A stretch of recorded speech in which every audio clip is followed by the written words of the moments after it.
नमस्कार, एक बार फिर से आपका बहुत बहुत स्वागत करते हैं, अभिनंदन करते हैं और ख़ास करके इस देश की महिलाओं को बहुत बहुत बधाई देते हैं, जिनके लिए बहुत लंबे समय से लगभग 2.5 से 3 दशक के बीच चले इस जंग में उनकी जीत हुई है और वुमेन रिजर्वेशन बिल जो है वो लोकसभा राज्यसभा दोनों जगह से पास हो गई है।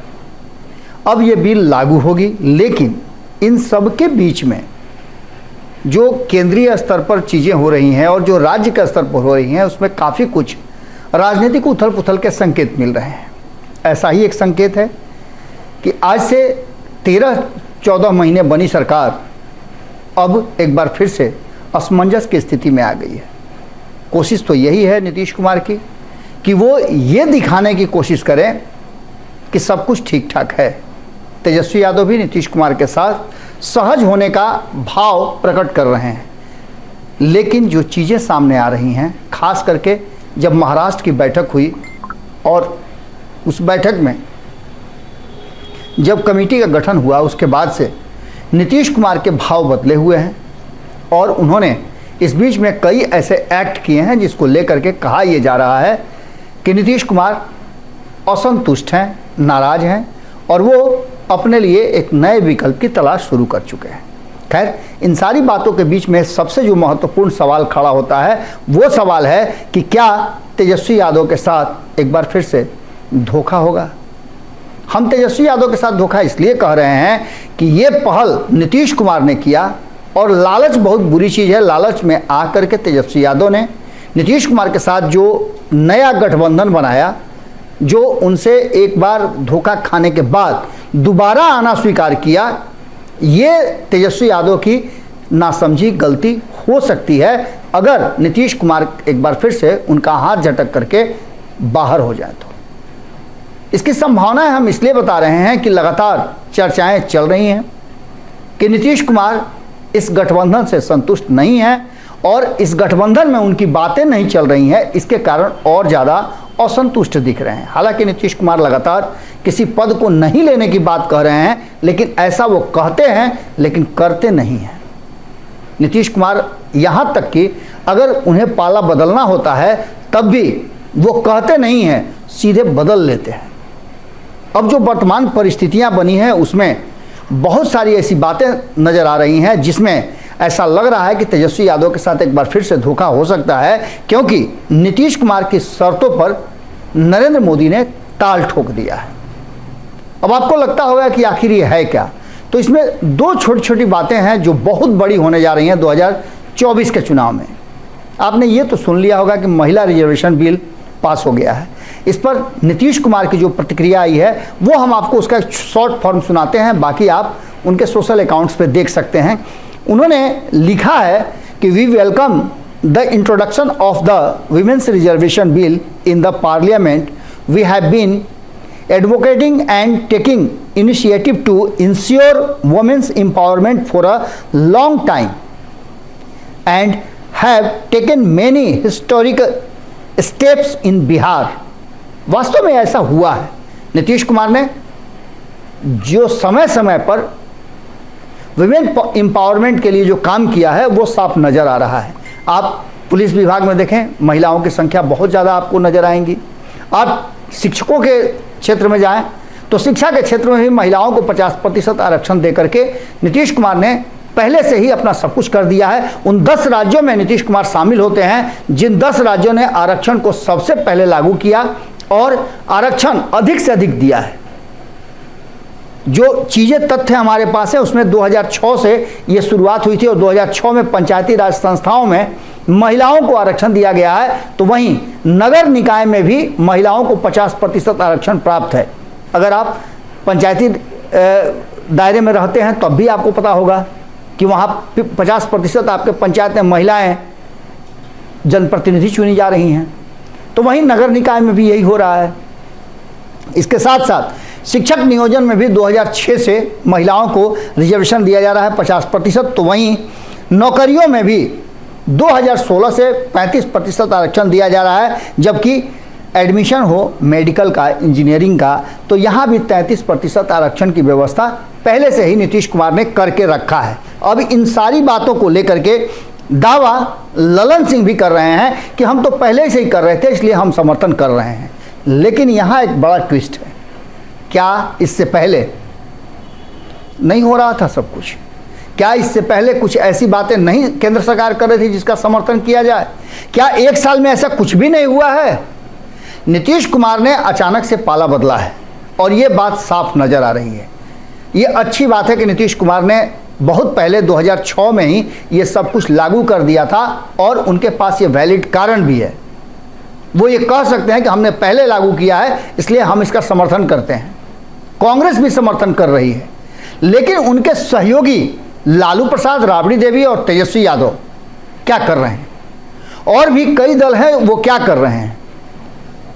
ये बड़ा महत्वपूर्ण है, क्योंकि INDIA जो गठबंधन बना है, उस गठबंधन में अधिकांश दल जो हैं, कांग्रेस इसलिए उसका समर्थन कर रही है कि हमने आपको पहले ही बताया था कि कांग्रेस के पास उसका वैलिड कारण है, क्योंकि कांग्रेस ने ही महिला आरक्षण को लेकर के पहली बार इसे सदन में पेश किया था। भले ही कांग्रेस करने में असफल रही, लेकिन कांग्रेस का यह दावा मजबूत है कि उसने कई बार किया है। हालांकि भारतीय जनता पार्टी की तरफ से अटल बिहारी वाजपेयी ने भी 3 बार इस बिल को सदन में लाने और पास कराने की कोशिश की, लेकिन यह संभव नहीं हो पाया। अब पूर्ण बहुमत की सरकार नरेंद्र मोदी ने इस बिल को पास कराया है, लेकिन इसमें एक बड़ा ट्विस्ट है, वो हम आपको लास्ट में बताएंगे। लेकिन उससे पहले बता देते हैं कि नीतीश कुमार के साथ कदम से कदम मिलाकर चलने का दावा करने वाली राष्ट्रीय जनता दल इस महिला आरक्षण बिल में अब कमियां ढूंढना शुरू कर चुका है।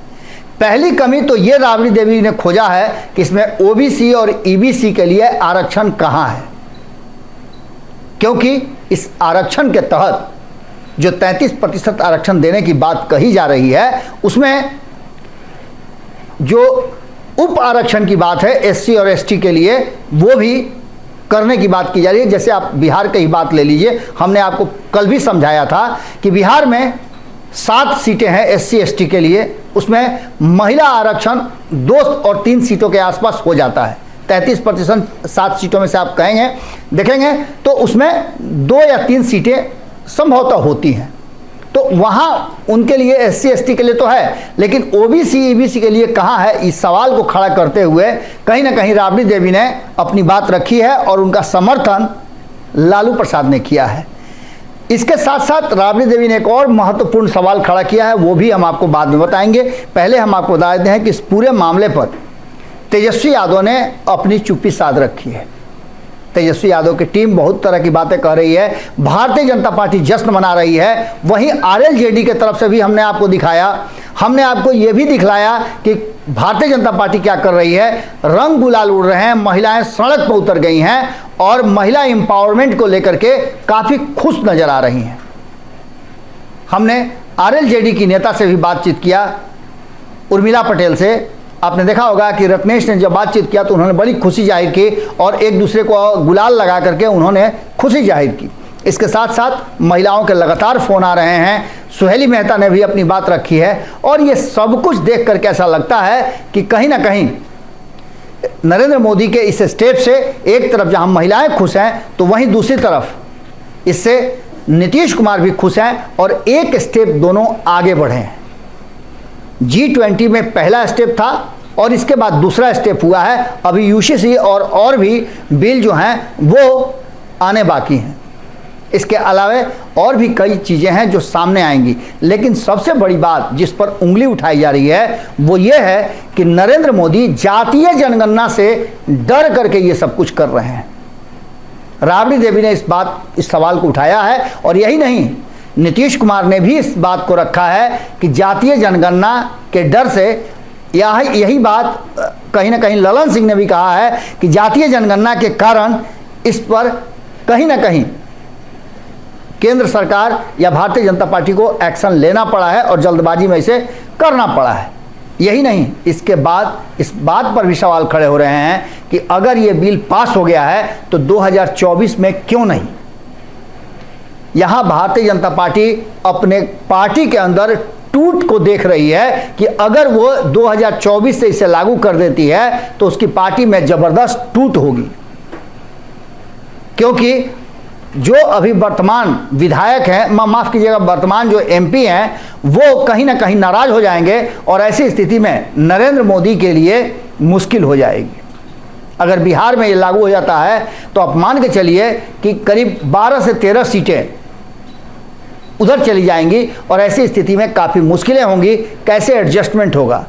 2029 से इसे लागू करने की बात कह के कहीं ना कहीं भारतीय जनता पार्टी ने विरोधियों को एक मौका दे दिया है और लगातार इस पर चर्चाएं जारी है। ऐसी स्थिति में देखना दिलचस्प होगा कि क्या नीतीश कुमार, जो काफ़ी खुश नज़र आ रहे हैं कि उन्हीं के एजेंडे को लेकर के कहीं ना कहीं भारतीय जनता पार्टी आगे बढ़ रही है, नरेंद्र मोदी ने उनकी बात मान ली है, तो ऐसी स्थिति में क्या नरेंद्र मोदी से उनकी नज़दीकियां और बढ़ रही हैं? ललन सिंह की चुप्पी और ललन सिंह का जो तल्ख तेवर था उसका नरम होना कहीं ना कहीं इस बात की तरफ इशारा कर रहा है कि कुछ तो है जो पर्दे के पीछे है और वो कब खुल करके आता है, ये देखना दिलचस्प होगा।